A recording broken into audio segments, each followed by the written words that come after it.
हरे कृष्ण। आप सभी भक्तजनों का स्वागत है आज के सत्र में। ओम अज्ञानतिमिरान्धस्य ज्ञानाञ्जनशलाकया चक्षुरुन्मिलितं येन तस्मै श्रीगुरुवे नमः। श्रीचैतन्यमनोभीष्टं स्थापितं येन भूतले स्वयं रूपः कदा मह्यं ददाति स्वपदान्तिकम्। वन्देऽहं श्रीगुरुः श्रीयुतपदकमलं श्रीगुरुन् वैष्णवांश्च श्रीरूपं साग्रजातं सहगण रघुनाथान्वितं तं सजीवम् साद्वैतं सावधूतं परिजनसहितं कृष्णचैतन्यदेवं श्रीराधाकृष्णपादान् सहगण ललिता श्रीविशाखान्वितांश्च नमः ॐ विष्णुपादाय कृष्णप्रेष्ठाय भूतले श्रीमते भक्तिवेदान्त स्वामिन् इति नामिने नमस्ते सारस्वते देवे गौरवाणी प्रचारिणे निर्विशेषशून्यवादी पाश्चात्यदेशतारिणे नमो महावदान्याय कृष्णप्रेमप्रदायते कृष्णाय कृष्णचैतन्य नाम्ने घोरत्विषे नमः। हे कृष्ण करुणा सिंधो दीनबंधो जगतपते गोपेश गोपिका कांत श्री राधा कांत नमोस्तुते तप्त कांचन गौरांगी श्री राधे वृंदावनेश्वरी वृषभानुसुते देवी प्रणमामि हरिप्रिये वाञ्छाकल्पतरुभ्यश्च कृपा सिन्धुभ्येव च पतितनां पावनेभ्यो वैष्णवेभ्यो नमो नमः। जय श्री कृष्ण चैतन्य प्रभु नित्यानंद श्री अद्वैत गदाधर श्रीवासादि गौर भक्त वृंद हरे कृष्ण कृष्ण कृष्ण हरे हरे हरे राम राम राम हरे हरे हरे कृष्ण कृष्ण कृष्ण हरे राम राम हरे हरे हरे कृष्ण कृष्ण कृष्ण हरे राम राम हरे हरे। ओम नमो भगवते वासुदेवाय। ओम नमो भगवते वासुदेवाय। ओम नमो भगवते वासुदेवाय। नारायणं नमस्कृत्य नरं चैव नरोत्तमं देवीं सरस्वतीं व्यासं ततो जयमुदीरयेत्। नाम संकीर्तनय्यस्य सर्वपापप्रणाशनं प्रणामो दुःखशमनस्तन्नमामि हरिं परं नष्टप्रायेष्व भद्रेषु नित्यं भागवत सेवया भगवतयुत्तमश्लोके भक्तिर्भवति नैष्ठिकी। हरे कृष्ण। आप सभी भक्तजनों का स्वागत है। तो हम पढ़ रहे हैं कैंटो 1 चैप्टर 2 श्लोक संख्या 9। अनुवाद। समस्त वृत्ति परक कार्य निश्चय ही परम मोक्ष के निमित्त होते हैं, उन्हें कभी भौतिक लाभ के लिए संपन्न नहीं किया जाना चाहिए। इससे भी आगे ऋषियों के अनुसार जो लोग परम वृत्ति यानी कि धर्म में लगे हैं, उन्हें चाहिए कि इंद्र तृप्ति के संवर्धन हेतु भौतिक लाभ का उपयोग कदापि नहीं करना चाहिए। तात्पर्य जगत गुरु श्रील प्रभुपाद द्वारा श्रील प्रभुपाद की जय। जैसा कि हम पहले बता चुके हैं कि पूर्ण ज्ञान तथा भौतिक अस्तित्व से विरक्ति भगवान की शुद्ध भक्ति में सेवा के पीछे पीछे स्वतः आ जाते हैं। किंतु कुछ लोग ऐसे हैं जो मानते हैं कि धर्म स्वस्थ प्रकार की वृत्तियां भौतिक लाभ के निमित्त हैं। संसार के किसी भी भाग में किसी भी साधारण व्यक्ति की सामान्य प्रवृत्ति यही होती है कि धार्मिक या अन्य वृत्ति के बदले कोई ना कोई भौतिक लाभ प्राप्त हो। यहाँ तक कि वैदिक साहित्य में भी समस्त धार्मिक कृत्यों के लिए भौतिक लाभ का प्रलोभन प्रलोभन दिया गया है। और अधिकांश लोग ऐसे धार्मिकता के प्रलोभनों अथवा आशीर्वादों के प्रति आकृष्ट होते हैं। तो फिर ऐसे तथाकथित धार्मिक लोग भौतिक लाभों के प्रति क्यों आकृष्ट होते हैं? क्योंकि भौतिक लाभ से इच्छाओं की पूर्ति हो सकती है और इच्छाओं की पूर्ति से इंद्रिय तुष्टि हो सकती होती है। वृत्तियों के इसी चक्र में तथाकथित धार्मिकता भी आती है, जिसके बाद भौतिक लाभ और भौतिक लाभ के बाद इच्छा पूर्ति आती है। इंद्रिय तृप्ति पूरी तरह से व्यस्त समस्त प्रकार के व्यक्तियों का सामान्य मार्ग है। किंतु श्रीमद् भागवतम के निर्णय अनुसार इस श्लोक में सूत गोस्वामी के कथन द्वारा इसका निषेध किया गया है। मनुष्य को चाहिए कि केवल भौतिक लाभ के लिए ही कोई वृत्ति ना अपनाए, ना ही भौतिक लाभ का उपयोग इंद्र तृप्ति के लिए किया जाए। भौतिक लाभ का सदुपयोग किस प्रकार किया जा सकता है, इसका वर्णन आगे हुआ है, वो पढ़ते हैं श्लोक संख्या 10। जीवन की इच्छाएं इंद्रिय तृप्ति की ओर लक्षित नहीं होनी चाहिए। मनुष्य को केवल स्वस्थ जीवन या आत्म संरक्षण की कामना करनी चाहिए, क्योंकि मानव तो परम सत्य के विषय में जिज्ञासा करने के निमित्त बना है। मनुष्य की वृत्तियों का इसके अतिरिक्त अन्य कोई लक्ष्य नहीं होना चाहिए। तात्पर्य जगतगुरु श्रील प्रभुपाद द्वारा श्रील प्रभुपाद की जय। पूर्ण रूप से मोहग्रस्त भौतिक सभ्यता। हम्म, गलत तरीके से इंद्रिय तृप्ति की इच्छा पूर्ति की दिशा में अग्रसर है।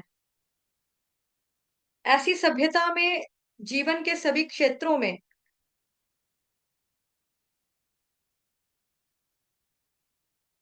इंद्र तृप्ति का ही चरम लक्ष्य होता है, चाहे राजनीति हो या समाज सेवा,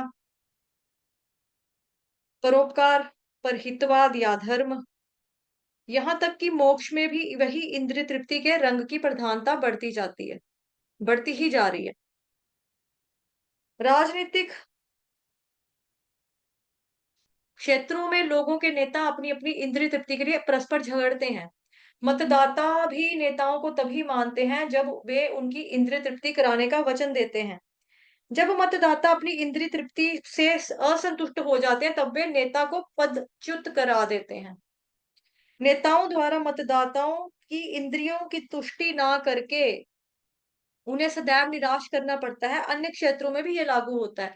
कोई भी जीवन की समस्याओं के प्रति गंभीर नहीं है, यहाँ तक कि परम सत्य से तदाकार होने के इच्छुक पथगामी यानी कि मुमुक्षु भी इंद्रिय तृप्ति के आध्यात्मिक हत्या करने तक को उद्यत रहते हैं।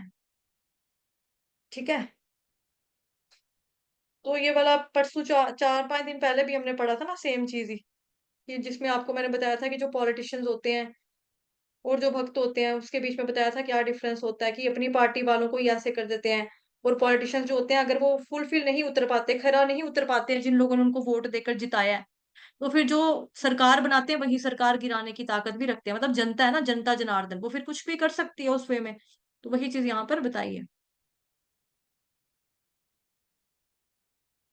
किंतु भागवतम का कथन है कि मनुष्य को इंद्रिय तृप्ति के लिए नहीं जीना चाहिए। इंद्रियों की तुष्टि वहीं तक की जाए जितना कि जहां तक आत्म संरक्षण हेतु आवश्यकता हो, इंद्रिय तृप्ति के लिए नहीं। चूंकि शरीर इंद्रियों से बना है और ये इंद्रियां कुछ ना कुछ तुष्टि चाहती हैं, अतः ऐसी इंद्रियों की तुष्टि के लिए कुछ ना कुछ विधि विधान बनाए गए।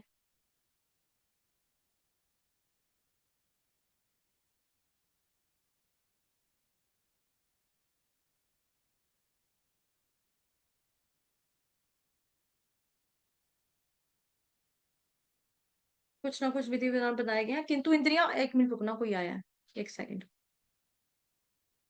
भैया, भैया,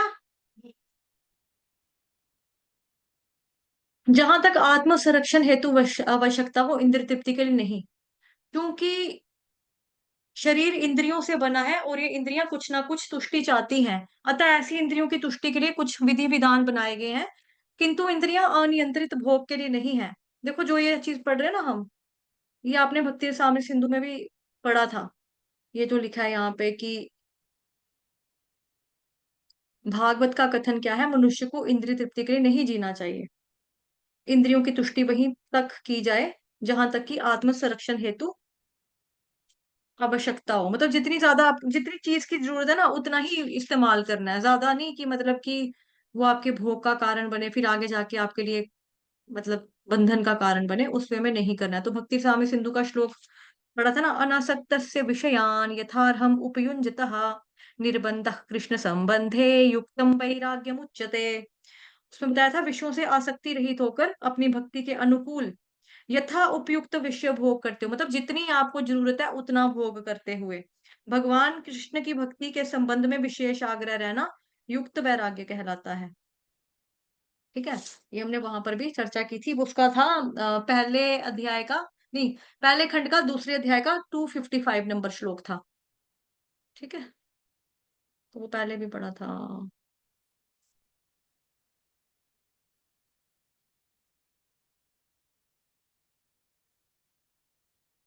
किंतु इंद्रियां अनियंत्रित भोग के लिए नहीं है। जैसे वहां पढ़ा ना, उपयुंजता, मतलब जितना चाहिए उतना। लेकिन अनियंत्रित अनकंट्रोल्ड भोग के लिए नहीं है। उदाहरणार्थ, विवाह यानी स्त्री तथा पुरुष की युति संतानोत्पत्ति के लिए आवश्यक है, किंतु यह इंद्रिय भोग के लिए नहीं होता। स्वेच्छ निरोध के अभाव में परिवार नियोजन के प्रचार के लिए प्रचार करना पड़ता है। किंतु मूर्ख लोग यह नहीं जानते कि परम सत्य की खोज में लगते ही स्वतः परिवार नियोजन हो जाता है। परम सत्य की खोज करने वाले कभी भी अनावश्यक इंद्रिय तृप्ति के प्रति आकृष्ट नहीं होते, क्योंकि परम सत्य की खोज के कार्य में वे पूरी तरह से व्यस्त रहते हैं। अतएव जीवन के प्रत्येक क्षेत्र में परम सत्य की खोज को ही चरम लक्ष्य बनाना चाहिए। इससे मनुष्य सुखी होगा, क्योंकि वह तरह तरह की इंद्रिय तृप्ति में कम लिप्त होगा। तो वह परम सत्य क्या है, इसकी व्याख्या आगे की गई है। श्लोक संख्या 11। परम सत्य को जानने वाले विद्वान यानी कि अध्यात्मवादी यानी कि तत्वविद इस अद्वैय तत्व को ब्रह्म, परमात्मा या भगवान के नाम से पुकारते हैं। इसकी चर्चा बहुत डीप वे में की है ऑलरेडी।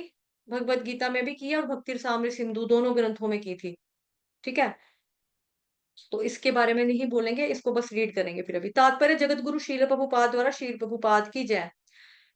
परम सत्य ज्ञाता तथा ज्ञेय दोनों है और इनमें कोई भी गुणात्मक भेद नहीं है। अतः ब्रह्म, परमात्मा तथा भगवान गुणात्मक रूप से एक ही हैं। इसी को उपनिषदों के जिज्ञासु निर्विशेष ब्रह्म के रूप में, हिरण्यगर्भ में या योगीजन अंतर्यामी परमात्मा के रूप में तथा भक्तगण भगवान के रूप में अनुभव करते हैं। ब्रह्मेति परमात्मेति शब्देति वाला श्लोक है ना, उसी किससे मिलता जुलता ही है ये। दूसरे शब्दों में भगवान अर्थात परमेश्वर का स्वरूप परम सत्य का अंतिम शब्द है। परमात्मा भगवान का आंशिक स्वरूप है और निर्विशेष ब्रह्म भगवान का वैसा ही तेज है जैसा कि सूर्य की किरणें सूर्य देव के लिए हैं। कभी-कभी उपर्युक्त दोनों विचारधाराओं के अल्पज्ञ जिज्ञासु अपनी-अपनी अनुभूति के पक्ष में तर्क करते हैं। किंतु जो लोग परम सत्य के वास्तविक दृष्टा हैं, वे अच्छी प्रकार जानते हैं कि एक ही परम सत्य के ये तीन लक्षण भिन्न-भिन्न दृष्टिकोणों से भिन्न-भिन्न दिखते हैं। इसमें आपको एग्जांपल दी थी, एक तो सूरज की, दूसरी एग्जांपल आपको ट्रेन की भी दी थी। अगर आपको बता दिया जाए थोड़ा ना, ट्रेन की भी एग्जांपल दी थी कि एक गाँव में ट्रेन आती है, पहली बार पटरी बिछती है, वहाँ ट्रेन आती है पहली बार, तो लोग कहते हैं कि जाओ जाकर देखते हैं कि क्या होते हैं। उसमें से कुछ लोगों को सिलेक्ट करते हैं कि पूरा गाँव नहीं उठ के चला जाएगा, कोई हादसा भी हो सकता है, भीड़ हो जाएगी।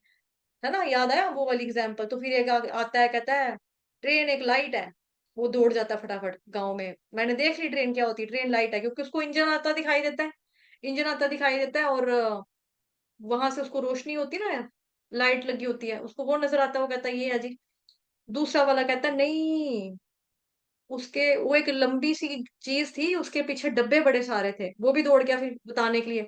तीसरा वाला ट्रेन के जाने तक का पूरा वहां वेट करता है और खड़ा रहता है, फिर वो कहता है नहीं, ट्रेन में लाइट भी थी, धुआं भी उठ रहा था इंजन से, और डब्बे पे डब्बे पीछे लगे हुए थे, और उसके अंदर लोग भी बैठे हुए थे, यात्री बैठे हुए थे। तो ये पूरी कंप्लीट नॉलेज है कि यात्री बैठे हुए थे, कोई मोबाइल चला रहा है, कोई रोटी खा रहा था, कोई सो रहा था। तो ये कंप्लीट नॉलेज है।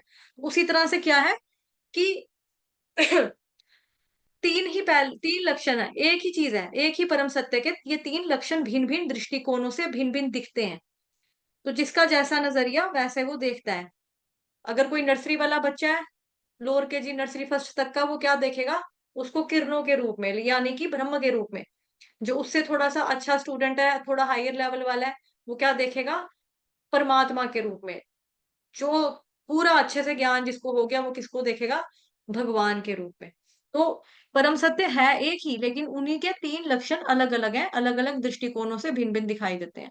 जैसा कि श्रीमद् भागवतम के प्रथम श्लोक में कहा गया है, परम सत्य परम पूर्ण सर्वज्ञ तथा सापेक्षता के मोह से सर्वथा मुक्त है। इस सापेक्ष जगत में ज्ञाता ज्ञेय से भिन्न होता है, किंतु परम सत्य में ज्ञाता और ज्ञेय एक ही होते हैं। सापेक्ष जगत में ज्ञाता जीवंत आत्मा या पराशक्ति है, जबकि ज्ञेय निष्क्रिय पदार्थ या अपराशक्ति के रूप में होता है। अतः यहाँ पर परा तथा अपराशक्ति का द्वैत है, किंतु निरपेक्ष जगत में ज्ञाता और ज्ञेय दोनों एक ही पराशक्ति के होते हैं। परम शक्तिमान की तीन प्रकार की शक्तियां होती हैं। शक्ति और शक्तिमान में कोई भी अंतर नहीं होता, लेकिन शक्तियों की गुणवत्ता में अंतर होता है। परम जगत और जीवात्मा एक ही पराशक्ति से बने हैं, लेकिन यह भौतिक जगत अपराशक्ति है। जीव अपराशक्ति के संपर्क में रहने से मोहग्रस्त हो जाता है। वो यह सोचता है कि अपराशक्ति से संबंधित है। अतः भौतिक जगत में सापेक्षता का भाव है, किंतु परम पूर्ण में ज्ञाता और ज्ञेय में अंतर नहीं होता क्योंकि प्रत्येक वस्तु पूर्ण परम होती है। तो ये जो शब्द यहाँ पर आ रहे हैं पराशक्ति, अपराशक्ति, ये भी आपने ऑलरेडी भगवत गीता में पढ़ लिया है ना? उसमें पढ़ा था हमने, तो इसके ऊपर भी चर्चा ज़्यादा नहीं करेंगे। ये आपको ऑलरेडी मालूम है भगवत गीता की चीज़ें हैं। श्लोक संख्या 12 अनुवाद ज्ञान तथा वैराग्य से समन्वित गंभीर जिज्ञासु या मुनि वेदांत श्रुति के श्रवण से ग्रहण की हुई भक्ति द्वारा परम सत्य की अनुभूति करता है। तात्पर्य जगत गुरु श्रील प्रभुपाद द्वारा श्रील प्रभुपाद की जय। भगवान वासुदेव जो परम सत्य की पूर्ण अभिव्यक्ति के समान है, उनकी भक्ति में सेवा की प्रक्रिया से परम सत्य की अनुभूति होती है। ब्रह्म उनका दिव्य शारीरिक तेज है और परमात्मा उनका आंशिक स्वरूप है। फलतः ब्रह्म या परमात्मा की अनुभूति परम सत्य की आंशिक अनुभूति मात्र है। मनुष्य चार प्रकार के होते हैं, कर्मी, ज्ञानी, योगी और भक्त। कर्मी भौतिकतावादी होते हैं, किंतु शेष तीन अध्यात्मवादी होते हैं। भक्त प्रथम श्रेणी के अध्यात्मवादी होते हैं जिन्होंने परम पुरुष का साक्षात्कार कर लिया है। दूसरी श्रेणी में वे अध्यात्मवादी आते हैं जिन्होंने पूर्ण रूप से जिन्होंने परम पुरुष के पूर्ण अंश का आंशिक साक्षात्कार किया है, और थर्ड कैटेगरी में वो लोग आते हैं जिन्हें परम पुरुष की दिव्य झांकी का आभास मात्र होता है। भगवत गीता में भी इसके बारे में चर्चा की थी हमने। जैसा कि श्रीमद् भगवत गीता तथा अन्य वैदिक ग्रंथों में कहा गया है, परम पुरुष का साक्षात्कार भक्ति में सेवा द्वारा किया जाता है, जिसके पीछे पूर्ण ज्ञान और भौतिक संगति से वैराग्य सन्निहित रहते हैं। हम पहले ही बता चुके हैं कि भक्ति में सेवा के बाद ज्ञान तथा भौतिक संगति से वैराग्य आते हैं। चूंकि ब्रह्म ब्रह्म तथा परमात्मा की अनुभूति उन परम सत्य की अपूर्ण अनुभूतियां हैं, अतः ब्रह्म और परमात्मा को प्राप्त करने का साधन अर्थात ज्ञान तथा योग मार्ग भी परम सत्य की अनुभूति के अपूर्ण साधन है। भक्ति ही एकमात्र पूर्ण विधि है जिससे गंभीर जिज्ञासु को परम सत्य की अनुभूति हो सकती है, क्योंकि भक्ति की नींव पूर्ण ज्ञान तथा भौतिक संग से वैराग्य के ऊपर खड़ी होती है और वेदांत श्रुति के श्रवण द्वारा सुदृढ़ होती है। अतः ऐसा नहीं है कि भक्ति अल्पज्ञ अध्यात्मवादियों के निमित्त होती है। भक्ति की भक्तों की तीन श्रेणियां हैं, प्रथम, द्वितीय और तृतीय। थर्ड कैटेगरी के भक्त या नवदीक्षित भक्त जो ज्ञान विहीन होते हैं, वे भौतिक संगति से विरक्त नहीं होते। वे तो मंदिर में अर्च विग्रह की पूजा की प्रारंभिक प्रक्रिया के प्रति ही आकृष्ट होते हैं। ये चीज हमने सारी की सारी उपदेशामृत ग्रंथ में पढ़ी है ना? उपदेशामृत का याद आ गया होगा आपको, वहां पे हमने ऑलरेडी इसके बारे में चर्चा की थी। इसके बारे में भी वहां पे डिटेल में पूरा 2-2 दिन का लेक्चर है, वहां से देखेंगे इसको, ठीक है? वे तो मंदिर में अर्चा विग्रह की पूजा की प्रारंभिक प्रक्रिया के प्रति ही आकृष्ट होते हैं। ऐसे भक्त भौतिक भक्त कहलाते हैं। ऐसे भक्त आध्यात्मिक लाभ की अपेक्षा भौतिक लाभ के प्रति अधिक आसक्त रहते हैं। अतः मनुष्य को इस भौतिक भक्ति से उन्नति करके भक्ति की द्वितीय अवस्था प्राप्त करनी होती है। इस द्वितीय अवस्था में भक्त को भक्ति की दिशा में चार तत्व दिखाई पड़ते हैं। परमेश्वर, परम ईश्वर, उनके भक्त, अज्ञानी तथा ईर्ष्यालु। मनुष्य को कम से कम इस द्वितीय श्रेणी के भक्त की अवस्था तक उठना होता है, जिससे वह परम सत्य को जानने का पात्र बन सके। अतः तृतीय श्रेणी के भक्त को भक्ति संबंधी अनुदेश भागवत के प्रमाणिक स्रोतों से प्राप्त करने होते हैं। पहली श्रेणी का भागवत सुस्थापित भक्त है और दूसरा है भागवतम, जो ईश्वर का संदेश है। अतः तृतीय श्रेणी के भक्त को भक्ति के उपदेशों की शिक्षा लेने के लिए किसी सच्चे भक्त के पास जाना होता है। ऐसा भक्त कोई व्यवसायी व्यक्ति नहीं होता जो भागवत को व्यापार समझकर अपनी जीविका कमाता हो। ऐसे भक्त को सूत गोस्वामी की तरह सुखदेव गोस्वामी का प्रतिनिधि होना चाहिए और समस्त जनता के लिए और उसे समस्त जनता के चतुर्दिक कल्याण के लिए भक्ति उपासना पद्धति का उपदेश करना चाहिए। तो ये जो चीजें यहाँ पे ऑलरेडी इसके बारे में भी आपको पता है कि प्रभुपाद जी जो थे, उन्होंने 2 चीज़ें हमें बताई थी। एक तो बोला था प्रभुपाद जी ने कि भई जो व्यक्ति आपको भागवतम की कथा सुनाता है पैसों के लिए, मतलब उसने एक प्रोफ़ेशन बना ली। जैसे लिखा ना, जो भागवत को व्यापार समझकर अपनी जीविका कमाता हो कि भई हाँ, ठीक है, मैं इस तरह से आप लोगों को सुनाऊँगा, कथावाचक हूँ, तो आप मेरे को पैसे दीजिए। तो जैसे आजकल होता भी है बेसिकली कि मतलब हम देखते हैं, जो कुछ संप्रदायों में क्या होता है कि साप्ताहिक कथा ग्राउंडों में रखते हैं, मंदिरों इत्यादि बड़े-बड़े हॉल्स वगैरह में रखते हैं, तो वहाँ पे उनके रेट फिक्स हैं, कोई 25 लाख लेता है, कोई 20 लाख लेता है, कोई साथ में कहेगा हमारे यहाँ पे नाचने गाने वाले भी आएँगे, बैंड बाजे वाले भी आते हैं, हारमोनियम म्यूज़िक सिस्टम होता है, उससे आपको रस आएगा। थोड़ा-सा कथा सुनाएँगे, थोड़ा-सा भजन इत्यादि होगा, तो लोग उठेंगे, नाचेंगे, रौनक लगेगी, तो उस वे में वो इस तरह से पैसे जो होते हैं, कमाते हैं। लेकिन प्रभुपाद जी क्या बोलते थे कि जो व्यक्ति इस तरह से करता है ना, तो उसका क्या सिस्टम है? उस व्यक्ति का सिस्टम ये है कि पैसा कमाने का ज़रिया बना के रखा है उसने धार्मिक ग्रंथों को, यानी कि भागवतम महापुराण को। तो ऐसे व्यक्तियों के मुख से हमको नहीं सुनना है कि जो आपको पैसे लेकर पढ़ाते हैं, पैसे लेकर जो आपको इस तरह का ज्ञान दिया जाता है, ठीक है? कि जिनका काम यही है कि कथा करवानी है, ठीक है, तो आप हमें पैसे दे दीजिए। देखो, अगर कोई अपने घर में रखवाएगा कथा या मंदिर में अगर कोई किसी को बुलाकर कथा करवाएँगे, तो ऑब्वियसली जो भक्त होता है वो कुछ ना कुछ तो देगा, है ना? अ, कथावाचक हो या जो व्यास आसन पे बैठेगा, उसको कुछ ना कुछ तो वो भेंट भी देंगे, पैसा भी देंगे। अपनी सामर्थ्य के अनुसार, अपनी इच्छा शक्ति के अनुसार, अपने बजट के हिसाब से, अपनी श्रद्धा के अनुसार से। लेकिन कि एक धार्मिक ग्रंथ का रेट फिक्स कर लेना कि इतने लाख लगेंगे, इतना होगा, ऐसे होगा, सबका खाना होगा। चलो खाना भी उनको पता है कि जो हमारी ज़िम्मेदारी है कि जो आए हैं, उनको उनका भोजन की व्यवस्था या जो उनके साथ ग्रुप आया है ना? कि उनके हेल्पर्स आए हैं, कुछ भी, तो उनकी खाने-पीने का इंतज़ाम वो तो मालूम है कि यजमान जो है वो करेगा।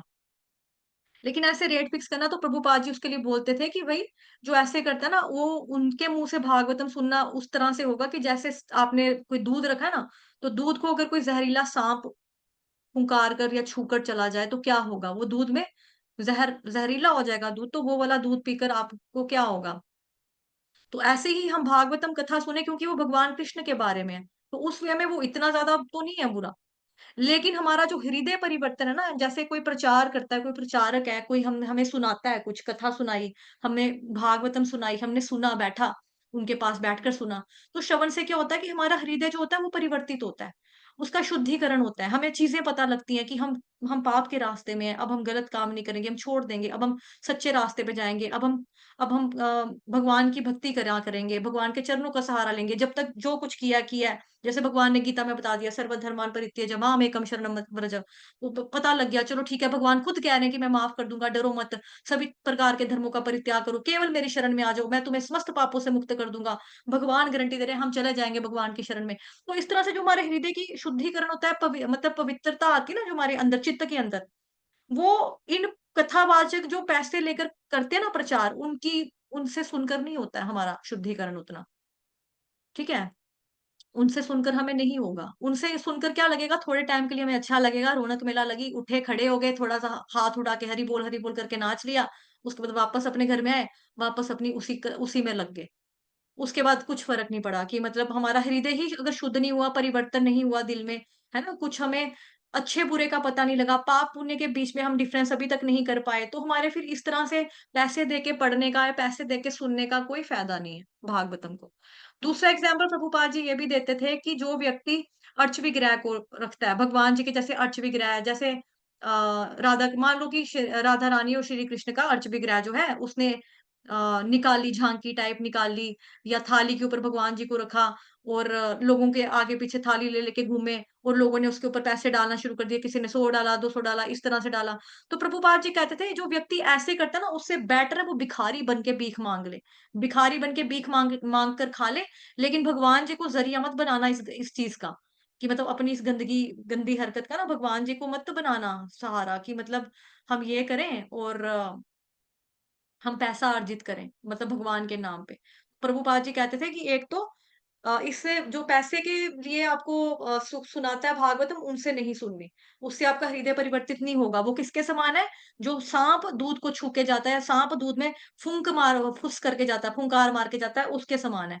और दूसरा जो व्यक्ति भगवान के विग्रह वगैरह दिखा के पैसे इकट्ठे करता है, तो उससे बेटर है कि वो भीख माँगे, लेकिन भगवान जी का इस्तेमाल मत करे। इस घृणित कार्य के लिए भगवान का इस्तेमाल ना करे, ठीक है? ऐसे काम के लिए।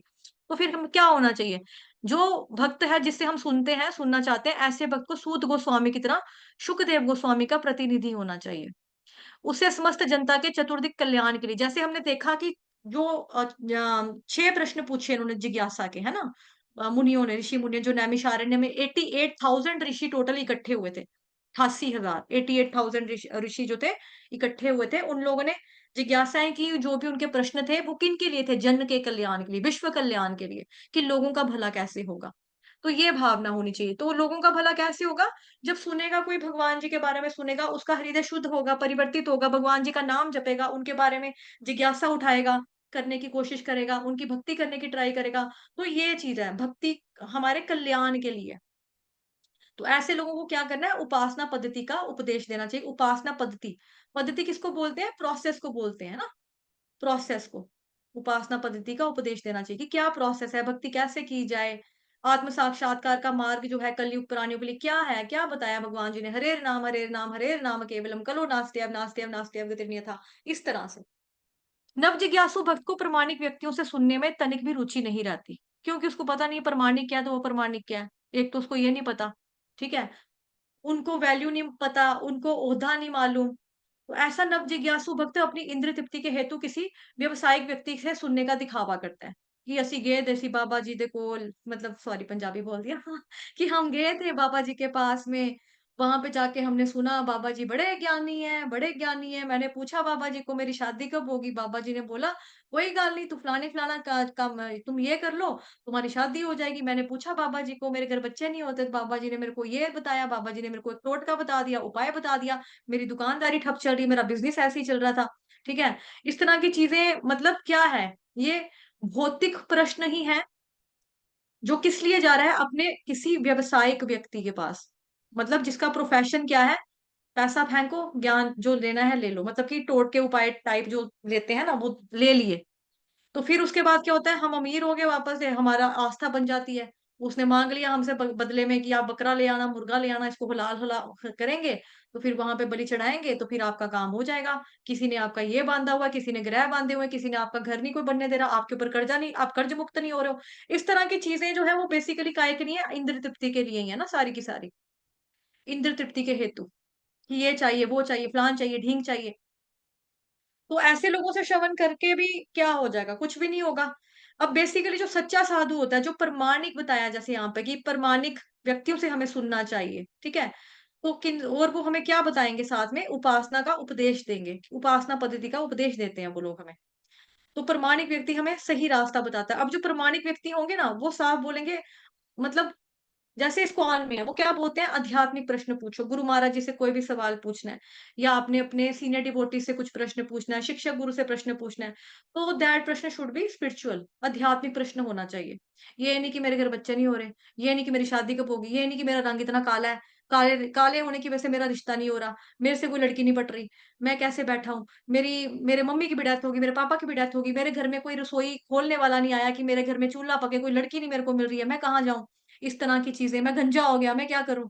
इस तरह की चीज़ें। तो गुरु महाराज ने ना तो कोई फेयर एंड लवली की फैक्ट्री खोल के रखी है, ना ही हेयर फॉल का कोई आपको सॉल्यूशन देंगे। उधर जाके आपको आध्यात्मिक प्रश्न पूछने होते हैं। और मोर ओवर ये चीज़ें करना कि हमारा काम नहीं चल रहा या हमारा धंधा ठप हो गया या अब हम पैसे और कैसे कमाएँ, एक्स्ट्रा बिज़नेस क्या करें कि जैसे हम और ज़्यादा कमा सकें, फिर आपकी सेवा भी अच्छे से होगी। हमें गाड़ी लेनी थी, गाड़ी ये बिकने का नाम नहीं ले रही है, नई गाड़ी मैं कहाँ से खरीदूँ? इस तरह की चीज़ें। बिकॉज़ देखो जो प्रामाणिक गुरु होते हैं, संप्रदाय में आते हैं, वो क्या करते हैं कि उनके लिए ना ये चीज़ें जो हैं बेसिकली, ये मल के समान है। मल समझ गए ना? जो हम सुबह-सुबह करते हैं मल, मतलब हिंदी का वर्ड है, कुछ बीच में न्यू जनरेशन है, छोटे बच्चे हैं तो मैंने इस वे में बता दिया। तो मल का मतलब होता है कि मल, ठीक है? और जो साधु संत होते हैं, जो सन्यासी होते हैं जिन्होंने अपना घर-बार छोड़ दिया है केवल भगवान नाम का प्रचार करने के लिए, भगवत प्रचार करने के लिए। उनको जाके आप ये भौतिक चीज़ें माँगोगे तो भौतिक चीज़ें बेसिकली उनके लिए मल के समान है। उसका ऑलरेडी वो त्याग करके आ चुके हैं, भक्ति करने के लिए। तो आप अगर माँगोगे भी जाकर वो कहेंगे चलो ठीक है, ये चाहिए तो ठीक है, हो जाएगा काम, कोई बात नहीं जाओ। तो बेसिकली वो क्या हुआ जो उन्होंने मल त्यागा ना, आप वो मल त्यागा हुआ मल माँगने जाते हो वहाँ पे कि मुझे ये दे दो, मुझे वो दे दो जी, ये दे दो जी, फलान दे दो जी, ढींग दे दो जी। तो ये एक तरह का मल है। साधु संतों को इनसे कोई ज़रूरत नहीं है, कोई चाहत नहीं है, कोई डिज़ायर नहीं है उन लोगों का। वो त्याग कर घर-बार छोड़कर शादी भी अगर नहीं की होती है कइयों ने तो, कहीं तो मतलब कि बाल से ही ब्रह्मचारी होते हैं, बचपन से ही ब्रह्मचारी होते हैं। जैसे ही सुना नवीगंज स्वामी जी महाराज बचपन से ही हैं। कुछ लोग जो है शादी वगैरह गृहस्थ की जो ड्यूटीज़ होती हैं उसको पूरा करने के बाद जो होते हैं संन्यास ग्रहण करते हैं। जैसे प्रभुपाद जी जो हैं, प्रभुपाद जी ने शादी की, बच्चे भी थे उनके लेकिन बाद में आगे थे संन्यास लेकर, है ना? संन्यास बाद में ले लिया उन्होंने। तो संन्यास जब इंसान ले लेता है, घर-बार त्याग देता है, तो वो क्या करता है? मतलब कि एक तरह का मल त्याग कर आया और हम लोग क्या करते हैं, पागलों की तरह जाकर उनको बोलते हैं, "हमें ये दे दो जी, वो दे दो जी, ये दे दो जी, ये चाहिए, वो चाहिए।" इस तरह की चीज़ें। तो हमें जब भी कभी भी हमें जाना हो गुरु महाराज जी के पास या कभी आपको सीनियर डिवोटी से कुछ प्रश्न पूछना है या आपको शिक्षक गुरु से प्रश्न पूछना है, तो आपका प्रश्न आध्यात्मिक होना चाहिए। ठीक है? अतः इस दोषपूर्ण विधि के प्रति अत्यंत सतर्क रहने की आवश्यकता है। भगवत गीता या श्रीमद् भागवतम में निहित भगवान के दिव्य संदेश निस्संदेह दिव्य विषय हैं। 1 सेकंड रुक जाएँगे। जब आपको रियलाइज़ेशंस होंगी तो फिर आपका क्या हो जाएगा ऑटोमैटिकली आपको विरक्त हो जाएँगे। आप भौतिक चीज़ों से ऑटोमैटिकली विरक्त होना शुरू हो जाओगे। जब भौतिक चीज़ों से विरक्त होना शुरू करोगे, आपकी आसक्ति जो है, आपकी आसक्ति कहाँ चली जाएगी? भगवान की तरफ चली जाएगी। भगवान जी के दिव्य चरणों में चली जाएगी। तो इसीलिए यहाँ पे बताया गया है इस दोषपूर्ण विधि के प्रति अत्यंत सतर्क रहने की आवश्यकता है क्योंकि कदम-कदम पे ना बहुत सारे लोग बैठे हैं जैसे मैंने बताया, हर कदम पर कोई कातिल है, कहाँ जाए कोई तो ठगने वाले जो है ना, वो जगह-जगह पे कदम-कदम पे आपको मिलेंगे, कदम-कदम पे बैठे हुए हैं। आओ मूर्ख बनो, आओ, ये चाहिए, वो चाहिए, फलानी सिद्धि करनी है, ढमकानी सिद्धि करनी है, सिद्धि करवा दूँगा, आ जाओ, आ जाओ, आ जाओ। इस तरह से मिल जाएँगे। तो जो प्रमाणिक गुरु संप्रदाय परंपरा में आते हैं, वो पूरे नियम और कानून का पालन करते हैं। अगर जैसे प्रभुपाद जी हमें बोलते थे कि 4 नियम का पालन करो, वो खुद भी 4 नियम का पालन करते थे। अगर वो हमें बोलते थे 16 माला करो, वो खुद भी 16 माला करते थे। अब जो व्यक्ति खुद स्मोक करता हो, वो दूसरे को नहीं कह सकता ना कि सिगरेट मत पीना, फेफड़े खराब हो जाएँगे। हो ही नहीं सकता। अगला व्यक्ति आपको कहेगा खुद तो पी रहे हो, मुझे क्यों बोल रहे हो सिगरेट नहीं पीना? ऐसे ही अगर हम किसी को बोले भक्ति करो, भक्ति करो, भक्ति करो, बट खुद ना करें, तो हमारे कहने का कोई फ़ायदा मतलब होगा ही नहीं, ना उसके ऊपर फ़ायदा होगा, ना हमारे लिए फ़ायदा होगा। तो संसार में बहुत तरह की दोषपूर्ण तरीके बताए जा रहे हैं आजकल, खास तौर पे उसके लिए अत्यंत सतर्क रहने की ज़रूरत है। भगवद गीता, श्रीमद् भागवतम में निहित भगवान ये संदेश निस्संदेह दिव्य विषय हैं, किंतु ऐसा होते हुए भी उन्हें किसी व्यावसायिक व्यक्ति से शरण ग्रहण नहीं करनी चाहिए, क्योंकि वह उन्हें उसी प्रकार दूषित कर देता है, जिस प्रकार सर्प अपनी जीभ आ गया ना यहाँ पे जो ऊपर बता दिया मैंने आपको, वही बता दिया प्रभुपाद ने यहाँ पे नीचे लिखा उन्होंने, क्योंकि वह उन्हें उसी प्रकार दूषित कर देता है, जिस प्रकार सर्प अपनी जीभ के स्पर्श मात्र से दूध को विषाक्त कर देता है, यानी कि जहरीला कर देता है। इसीलिए क्या चाहिए? अतएव निष्ठावान भक्त को चाहिए कि वह अपनी उन्नति के लिए उपनिषद वेदांत जैसे वैदिक साहित्य को तथा पूर्ववर्ती आचार्यों अथवा गोस्वामियों द्वारा छोड़े गए यानी कि संकलित अन्य साहित्य को सुने। ऐसे साहित्य का श्रवण किए बिना मनुष्य सच्ची उन्नति नहीं कर सकता। बिना श्रवण किए तथा आदेशों का पालन बिना किए भक्ति का प्रदर्शन निरर्थक है। तो जैसे देखो हम भौतिक संसार में भी जब होते हैं ना तो उसमें कहीं भी जाएँ, किसी भी फील्ड में आप चले जाओ, आपके लाइफ में एक डिसिप्लिन होता है। स्कूल में जब हम जाते थे उधर हमें प्रेयर होने से पहले स्कूल में पहुँचना पड़ता था, है ना? स्कूल अगर 8 बजे लगता था, पौने 8 बजे तक 5 मिनट कम 8 तक बच्चे सारे स्कूल के अंदर आ जाते थे। जो लेट आता था उसको अलग से खड़ा कर दिया जाता था, है ना? तो फिर उसके बाद स्कूल में जाना एक यूनिफ़ॉर्म होती थी, आपकी प्रॉपर ड्रेस होती थी कि भई ये पहन के जाना है आपको। ऐसे नहीं चले जाना कुछ भी पहन के अपने घर की आपने बरमूडा पहन लिया, हाफ पैंट पहन ली तो निकल गए स्कूल पढ़ने के लिए, ऐसा भी नहीं होता था।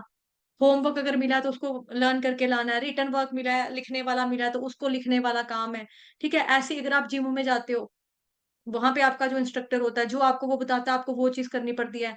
अगर आपका मोटापा बहुत ज़्यादा है, आपको बोलेगा भई आपने डाइट ऐसे लेनी है, आपने ये चीज़ खानी है, ये चीज़ नहीं खानी है, आप उसका पालन करोगे, तो आप क्या कर रहे हो भौतिक संसार में भी? नियम और कानून का पालन कर रहे हो। घर में भी डिसिप्लिन होता है।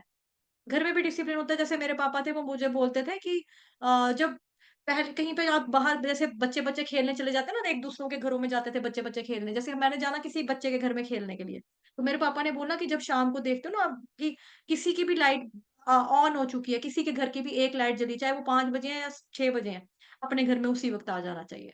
ठीक है? तो घर में भी डिसिप्लिन होता है कि भई शाम को 6-7 बजे तक आप बच्चों ने अपने घर में आ जाना है। ये नहीं कि 10-10, 11-11 बजे तक सड़कों पे फिरते रहो अपना मज़े से, ऐसे नहीं है।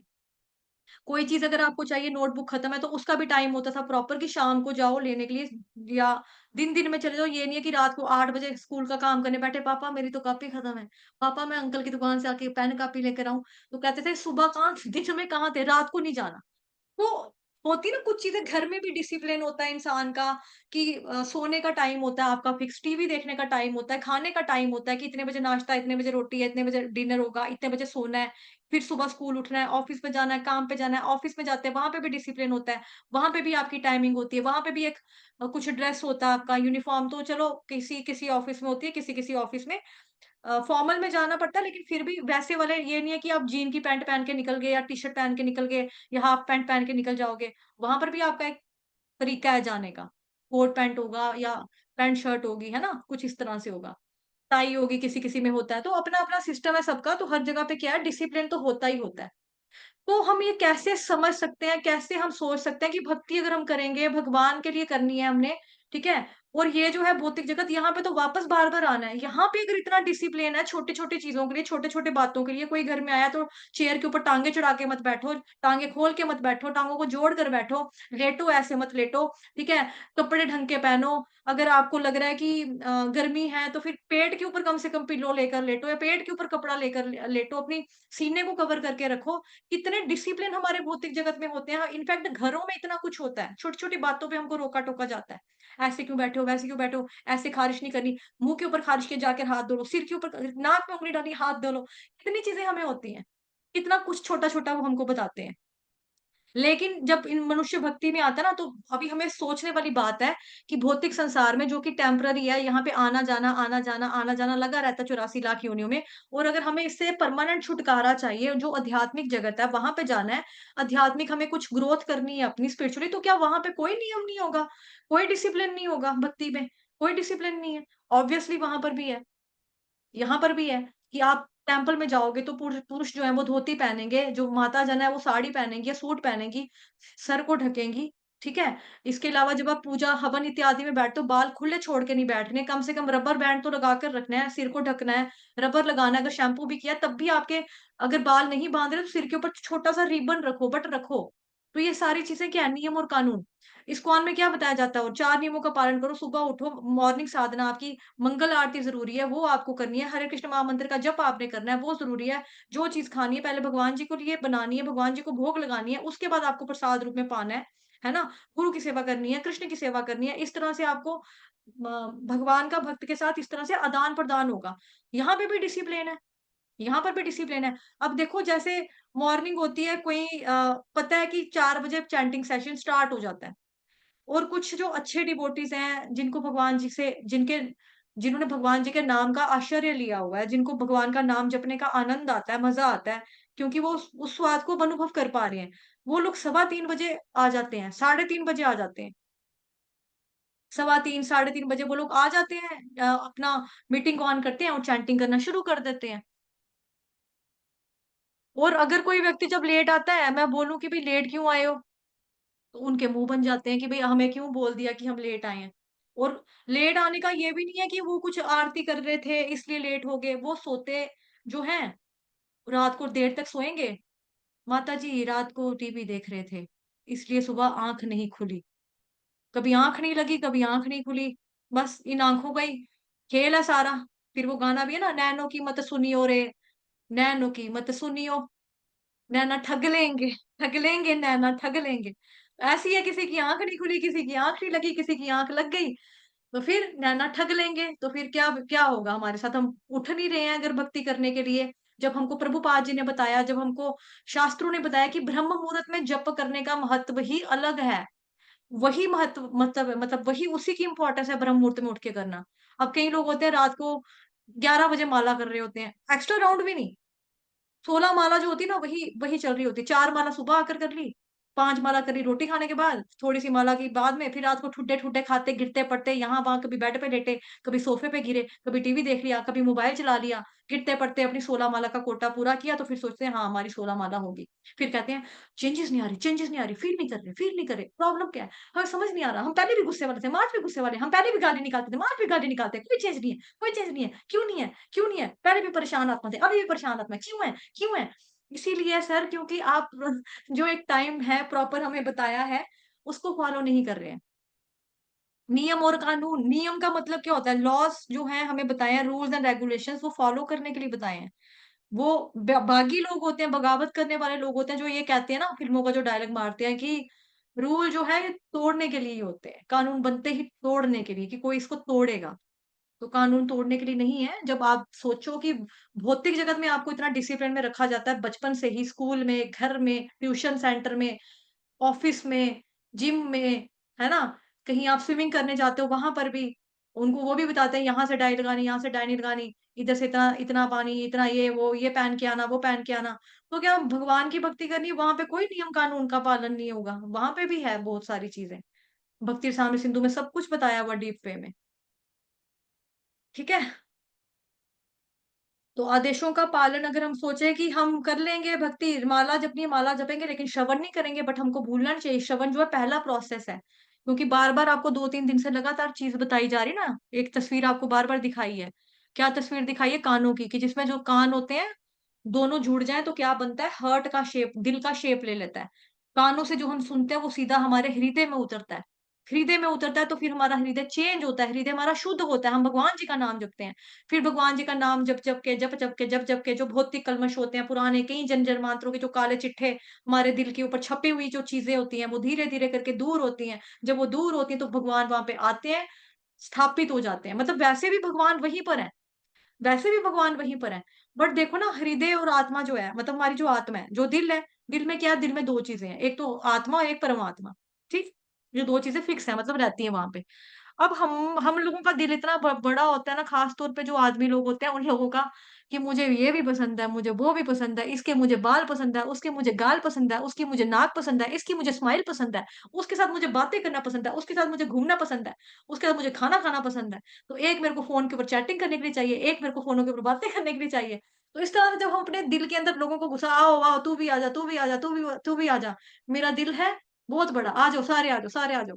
इस तरह से जब हम सारे लोगों को अपने दिल में घुसा लेंगे, उसके बाद थोड़ी-सी चीटिंग्स होती हैं, थोड़ी-सी बेवफ़ाइयाँ होती हैं, इस तरह से जो चीज़ें होती हैं हमारे साथ, फिर क्या होता है? फिर हमारे दिल में नफ़रत वाले लोगों की भी जगह बन जाती है। वो कहते हैं ना, if you love me, I will be in your heart, if you hate me, I will be in your mind. तो हमें ना तो हार्ट में, अगर हम ना हार्ट में जगह रखनी देनी चाहिए ऐसे लोगों को, ना माइंड में देनी चाहिए।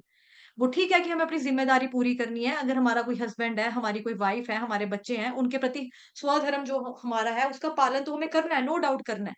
बट ओवर अटैचमेंट नहीं रखनी है।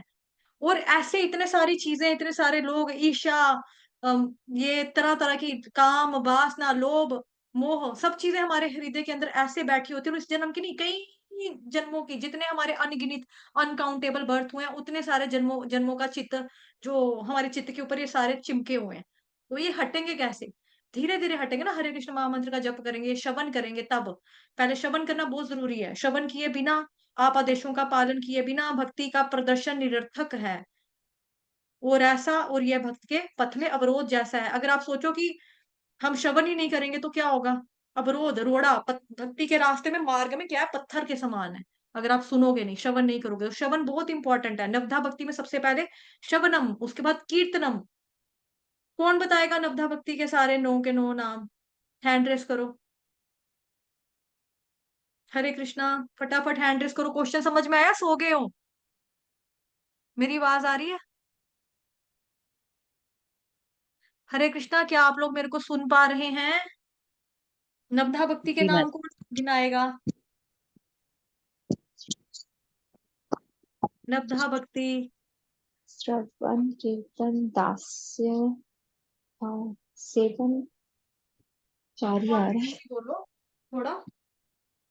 है। माता जी 4 ही आ रहा है। जी या माता जी। Hare Krishna, श्रवण hearing, chanting, कीर्तन remembering, श्रवण, serving, हाँ worshipping, praying, carrying out orders, and serving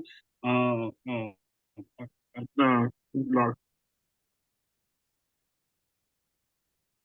आपका ठीक है प्रभु जी, लेकिन क्लास जो है ये हिंदी की चल रही है, आप इंग्लिश में उत्तर दे रहे हैं, बट कोई बात नहीं, ठीक है। श्रवणम कीर्तनम विष्णु स्मरणम पाद सेवनम अर्चनम वंदनम दास्य साख्यम आत्मा निवेदनम। ठीक है। तो ये है 9 तरीके। तो श्रवणम सबसे पहले आ रहा है। तो श्रवण के बिना तो हमारी भक्ति, हम सोचे कि हम आगे बढ़ जाएंगे, कुछ हो जाएगा, चमत्कार घटेगा, बिना श्रवण के तो वो घटने वाला नहीं है। ऐसे प्रयास करते रहोगे तो कोई फायदा नहीं होने वाला। ऐसे बिना श्रवण के, बिना भगवान का नाम जप किए तो क्या होगा, आपके रास्ते में, भक्ति के मार्ग में पत्थर ही पत्थर है, फिर कोई फायदा नहीं है। तो आदेशों का पालन करना बहुत ज्यादा जरूरी है।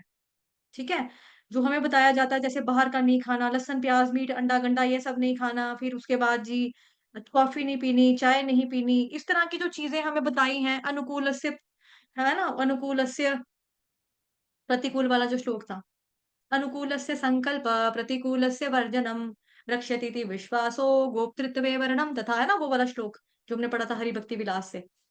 तो हमें कुछ चीजें जो भक्ति के लिए फेवरेबल है उसको अपनाना है, चाहे वो मुझे पसंद नहीं है तभी भी मुझे वो करना है। कुछ चीजें जो हमारी भक्ति के अनफेवरेबल है, लेकिन वो मुझे करना अच्छा नहीं लगता, लेकिन फिर भी मेरे को मतलब करना जो अच्छा लगता है वो भी, मतलब समझ गए ना जो क्या है। अब मेरा थोड़ा सा टंग जो हो रही है वो स्लिप हो रही है, क्योंकि मैं सुबह से पढ़ा रही हूँ थोड़ा, उस वजह से। अतएव जब तक श्रुति स्मृति पुराण और पंचरात्र प्रमाणों जैसे सिद्धांतों पर भक्ति स्थापित न हो, तब तक भक्ति के ऐसे प्रदर्शन को तत्काल त्याज्य समझना चाहिए। किसी अनअधिकृत भक्त को कभी भी शुद्ध भक्त की मान्यता नहीं देनी चाहिए। वैदिक साहित्य से ऐसे संदेशों को आत्मसात करके अपने भीतर अंतर्यामी परमात्मा को निरंतर देखा जा सकता है, यह समाधि कहलाती है। अब इसको देख लेते हैं कितना लंबा है, अगर लंबा ज्यादा होगा तो फिर नहीं पढ़ेंगे, छोटा होगा तो छोटा है, पढ़ लेते हैं। श्लोक संख्या 13। अनुवाद। अतः हे द्विज श्रेष्ठ, निष्कर्ष यह निकलता है कि वर्णाश्रम धर्म के अनुसार अपने कर्तव्यों को पूरा करने से जो परम सिद्धि प्राप्त हो सकती है वह है भगवान को प्रसन्न करना। ठीक है, तो ये भगवत गीता में बहुत बार हमने पढ़ लिया, बहुत बार पढ़ लिया। तात्पर्य, जगत गुरु शील प्रभुपाद द्वारा, शील प्रभुपाद की जय। सारे विश्व भर में मानव समाज में 4 वर्णों तथा 4 आश्रमों में विभक्त है। 4 वर्ण है, बुद्धिमान वर्ग यानी कि ब्राह्मण, योद्धा वर्ग यानी कि क्षत्रिय, उत्पादक वर्ग यानी कि वैश्य, और श्रमिक वर्ग यानी कि शूद्र। ये वर्ण तथा ये वर्ण अपने कर्म तथा गुण के अनुसार विभाजित किए गए हैं, जन्म के अनुसार नहीं, कि राजा का बेटा राजा निकलेगा, वो नहीं है। ठीक है, इसके बारे में भी 4-5 दिन पहले शाम वाली क्लास में मैंने चर्चा की थी, है ना। तो इस पे, इसके बारे में खैर आपको नॉलेज भी है, सबने भगवत गीता पढ़ी है कि भगवान जी ने जो ये व्यवस्था की है वर्णाश्रम की, वो कास्टिज्म टाइप नहीं है, वो चीज वो क्या है, बेसिकली आपके गुण के हिसाब से। अब जैसे मैं बोलूं कि मैं क्षत्रियों की लड़की हूं, तो चलो ठीक है, मेरे पापा आर्मी में थे, मैंने भी आर्मी में ही जाना है, पर मैं हूं डरपोक, मक्खी आती है तो मेरे को डर लगने लगता है। घर पे मैं अकेली होती हूँ, कोई दरवाजा खड़काता तो मुझे लगता है डाकू तो नहीं आ गए, गुंडे तो नहीं आ गए, इसलिए मैं डरती हूँ। तो मैं बोलूं मैंने आर्मी में जाना है, या मेरे पापा सोचते हैं कि नहीं, मेरी बेटी आर्मी पर्सन की बच्चा है तो ये आर्मी में ही जाएगी, तो हो ही नहीं सकता, मेरे अंदर वो क्वालिटी ही नहीं है। टीचर है, अगर उसका बच्चा बहुत नालायक है तो वो नहीं नहीं बन सकता टीचर, वो दूसरों का करियर ही खराब कर देगा। जैसे फिल्म इंडस्ट्री में भी अगर हम देखें, अमिताभ बच्चन जितना ज्यादा चले, उसका बेटा अभिषेक बच्चन उतना नहीं चला। ऋतिक रोशन का देखिए, उसके पापा राकेश रोशन फ्लॉप हीरो थे अपने टाइम पे, बच्चा उसका बड़ा अच्छा निकला ऋतिक रोशन। तो फिर ये क्या है, गुण कर्म विभाग। ठीक है, तो ये भगवान जी ने उस बेसिस पे किया है, कास्ट के बेसिस पे नहीं किया है। फिर जीवन के 4 आश्रम भी हैं। इनके नाम है विद्यार्थी जीवन, गृहस्थ जीवन, वानप्रस्थ और भक्त जीवन। मानव जीवन, मानव समाज का परम हित इसी में है कि जीवन इसी तरह से विभाजित हो, अन्यथा कोई भी सामाजिक संस्था स्वस्थ विकास नहीं कर सकती। इनमें से जीवन के प्रत्येक विभाग का लक्ष्य परम सत्ता भगवान को प्रसन्न करना है। मानव समाज के इस संस्थागत कार्य को वर्णाश्रम धर्म के रूप में जाना जाता है, जो सुसंस्कृत जीवन के लिए अत्यंत स्वाभाविक है। वर्णाश्रम धर्म का निर्माण इसलिए किया गया है कि परम सत्य की अनुभूति हो सके। इसका निर्माण एक विभाग का दूसरे पर कृत्रिम आधिपत्य के लिए नहीं किया गया। जब इंद्र तृप्ति की अत्यधिक आसक्ति के कारण जीवन का लक्ष्य अर्थात परम सत्य का साक्षात्कार चूक जाता है। बताया जा रहा है कि हमारा जो मनुष्य का जन्म हुआ है वो काहे के लिए हुआ है, परम सत्य का साक्षात्कार करने के लिए। बट आप इस परम सत्य साक्षात्कार से चूक जाते हो कब, जब आप सेल्फ ग्रेटिफिकेशन में के साथ ज्यादा ओवर अटैचमेंट होती है आपको, तो इंद्र तृप्ति के लिए जब आपको ज्यादा आसक्ति होती है आपकी। प्लीज कॉल मत कीजिए। के कारण जीवन का लक्ष्य अर्थात परम सत्य का साक्षात्कार चूक जाता है, जैसे कि पहले कहा जा चुका है। स्वार्थी लोगों द्वारा वर्णाश्रम धर्म का उपयोग कमजोर वर्ग पर कृत्रिम आधिपत्य दिखाने के लिए किया जाता है। कलयुग में अर्थात कला प्रदान युग में यह कृत्रिम आधिपत्य पहले से चालू है, किंतु जो लोग सियाने हैं वे जानते हैं कि वर्ण तथा आश्रम विभाग सहज सामाजिक व्यवहार तथा उच्च विचार युक्त आत्म साक्षात्कार के लिए है, किसी प्रयोजन के लिए नहीं।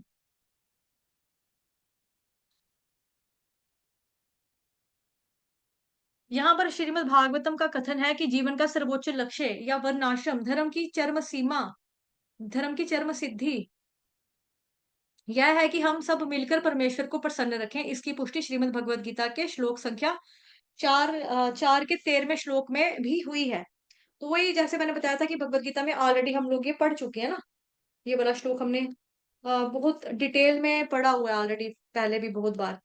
तो 4.13 है ना, उसमें ये श्लोक है कि चातुर्वर्ण्यम इस तरह से है ना।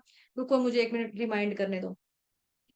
इस तरह से ना, चातुर्वर्ण्यम मया सृष्टं गुणकर्म विभागशः तस्य कर्तारमपि माम विद्य कर्तारमव्ययम्।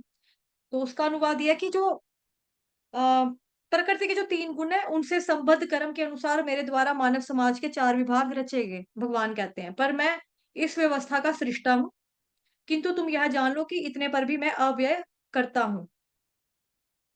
तो ये 4 तरह के जो ये वर्ण बताए हैं बेसिकली इसके बारे में ही है। तो वर्ण और आश्रम ये दोनों हमेशा साथ-साथ आते हैं।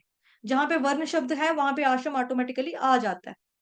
तो वर्ण का मतलब होता है ब्राह्मण, क्षत्रिय, वैश्य, शूद्र, ये हो गए 4 वर्ण। आश्रम क्या होते हैं? ब्रह्मचारी, गृहस्थ, वानप्रस्थ और सन्यासी। यहाँ पे लिखा ना ऊपर बच्चे स्टूडेंट होते हैं, पढ़ते हैं, स्कूल जाते हैं, यहाँ लिखा था कुछ विद्यार्थीगण, इस तरह से कुछ था। ये रहा आश्रम। जीवन के 4 आश्रम, विद्यार्थी जीवन, गृहस्थ जीवन, वानप्रस्थ और भक्त जीवन। ठीक है? तो विद्यार्थी जीवन, ब्रह्मचारी, स्टूडेंट लाइफ कैसी होती है, उसके बाद आ गया जी आपका गृहस्थ, फिर वानप्रस्थ, सन्यासी। तो ये होते हैं आश्रम। तो जहाँ पे वन की चर्चा आएगी ऑटोमेटिकली ये दोनों आते हैं और ये दोनों हमेशा साथ में आते हैं, एक दूसरे के साथ कनेक्टेड होते हैं ये। लेकिन भगवान जी ने यहाँ पर कोई कास्टिज्म का के बारे में नहीं बताया था। अब जो ब्राह्मण स्वभाव के व्यक्ति होते हैं, जैसे कि यहाँ पे लिखा है बुद्धिमान वर्ग, ब्राह्मण वाले कौन हो गए? बुद्धिमान वर्ग हो गया। ये क्या खुल गया ये? बुद्धिमान वर्ग। तो ब्राह्मणों का काम होता है ज्ञान अर्जित करना, फिर दूसरों को ज्ञान देना। ये नहीं है कि जो ज्ञान हमने अर्जित किया वो संभाल के जफ्फा मार के अपने लिए रख लेंगे ना। ज्ञान लेना तो ज्ञान बांटना, उनको बोलते हैं ब्राह्मणिकल क्लास। फिर आता है लिखा है यहाँ पे योद्धा वर्ग, यानी कि क्षत्रिय क्लास, इसको इंग्लिश में बोला जाएगा एडमिनिस्ट्रेटिव क्लास। और जो वैश्य का कार्य करते हैं आज, जहां लिखा है उत्पादक वर्ग, उसको बोलते हैं बिजनेस क्लास। और जो शूद्र होते हैं वो सर्विस एग्जीक्यूटर्स होते हैं, जो सेवा को एग्जीक्यूट करते हैं। अब ये जो कार्य करते हैं मनुष्य, ये हर जगह पे होता है, ऐसा नहीं है ये हमारे भारत की संस्कृति है, ये हर जगह पे है। चाइना चले जाओ वहां पर भी ये 4 क्लासेस आपको मिलेंगी, हर जगह पे मिलेंगी, पाकिस्तान में, इंडिया में, मलेशिया में, कहीं पर भी चले जाओगे यही 4 क्लासेस मिलेंगी। लेकिन अब यहाँ पर हिंदी में अगर बोलेंगे ना ब्राह्मण, क्षत्रिय, वैश्य, शूद्र, तो लोग कहेंगे देखो देखो इनके तो भगवान ने गीता में ये लिख दिया, जात पात भगवान ने इनके क्रिएट कर दी, है ना, देखो इनके धर्म कैसे हैं। बट अगर हम इन्हीं शब्दों को इंग्लिश में बोलें, है ना, अगर इसी शब्दों को इंग्लिश में बोला जाए कि ब्राह्मणिकल क्लास होती है, एडमिनिस्ट्रेटिव क्लास होती है, एग्जीक्यूटिव क्लास होती है ना, तो फिर बोलेगा कोई कि बिज़नेस क्लास होती है, आपको कोई समस्या है? वो लोग कहेंगे ना मुझे तो कोई प्रॉब्लम नहीं। लेकिन इसी चीज़ को हिंदी में बोले ब्राह्मण, क्षत्रिय, वैश्य, शूद्र, तो ये जाति प्रथा कर रहे हैं, ये तो जाति प्रथा होगी। तो इस तरह से लोग बोलते हैं। बट बेसिकली भगवान बता रहे हैं कि ये चीज़ें जो हैं गुण और कर्म के विभाग के अनुसार बनाया गया है, ताकि व्यक्ति जो है भगवान की भक्ति कर सके। क्योंकि जब इंसान अपनी गुण और कर्म के हिसाब से कोई जॉब करेगा या प्रोफेशन को चुनेगा, करियर को चुनेगा ना, वो शांत रहेगा। शांत रहेगा तो क्या होगा? खुश रहेगा, शांत रहेगा तो वो भगवान जी की भक्ति कर सकता है ना? उसका मन शांत रहेगा तभी भक्ति कर सकता है। तो यही चीज़ है। अब हम जो लोग हैं ना तो हम शूद्र हैं, ना ब्रह्मचारी, ना गृहस्थ है, ना वानप्रस्थी हैं, ना ही हम सन्यासी हैं, ठीक है? ना हम क्षत्रिय हैं, ना हम ब्राह्मण हैं, ना हम वैश्य हैं। तो फिर हम क्या हैं? वैष्णव जो है वो क्या है? गोपिर भरतुर पद कमलयोर दासा दासा दासा अनुदास, ये है हम। हम वो हैं असल में। ये हमारी आइडेंटिटी है कि हम भगवान जी के दास हैं, दासी हैं। किनके दास हैं? गोपिर भरतुर, जो गोपियों के स्वामी हैं, जो उनके नाथ है, यानी भगवान श्री कृष्ण पद कमलयोर, उनके चरण कमलों के दास दास दासा अनुदास, ये हैं हम। एक्सटर्नली देखा जाए तो ऑफ कोर्स हम प्रोफेशनल वाइज देखा जाए तो हमारे कुछ वर्ण हैं, ठीक है? कोई ब्रह्मचारी होगा, कोई गृहस्थ होगा, कोई वानप्रस्थ होगा, कोई सन्यासी होगा, कोई ब्राह्मण होगा, इस तरह से हैं। लेकिन अल्टीमेटली हम इन सब के परे हैं। इस बात को हमें समझना होगा। गोपीर भर्तु पद कमलियोर दासा दासा दासा नुदास। तो आज के लिए इतना ही रखेंगे। भावे प्रभु जी मुझे बताना कि मैसेज करके कहाँ से कहाँ तक पड़ा है, क्योंकि वो थंबनेल क्रिएट करना होता है ना। ये पढ़ा है हमने श्लोक संख्या 14, कल पढ़ना है 13 तक पढ़ लिया। 9 से 13 पढ़ा है। 9 से 13 पढ़े हैं प्रभु जी। चलिए ठीक है फिर। वाञ्छाकल्पतरुभ्यश्च कृपा सिन्धुभयेव च पतितनां पावनेभ्यो वैष्णवेभ्यो नमो नमः। अनंत कोटि वैष्णव वृंद की जय। जगत गुरु श्री प्रभुपाद की जय। श्री कृष्ण चंद्र भगवान की जय। ग्रंथराज श्रीमद् भागवतम महापुराण की जय।